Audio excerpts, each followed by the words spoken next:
So leo nimetamani sana kukuambia vitu gani unaweza kujiandaa navyo kabla ya kwenda kumsifu Mungu na kumwabudu. Cha kwanza kabisa, lazima ukusudie kuja kumsifu na kumwabudu Mungu. Cha pili, lazima uwe na taarifa za huyo Mungu. Read the Bible, soma kuhusiana na Mungu.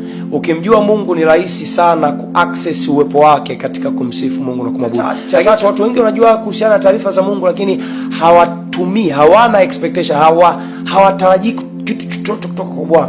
Kwa nini tutarajie kitu kutoka kwa Bwana? Kwa sababu unapomwabudu anasema anaketi katika sifa za Yesu. So tunatarajia kuketi kwake katikati yetu. Tunatarajia udhihirisho wake. So kuwa na mental picture, create imagination, create ile image ndani yako kwamba leo katika kumsifu na kumwabudu Mungu ninakwenda kuhisi, ninakwenda kutembelewa na nguvu za Mungu.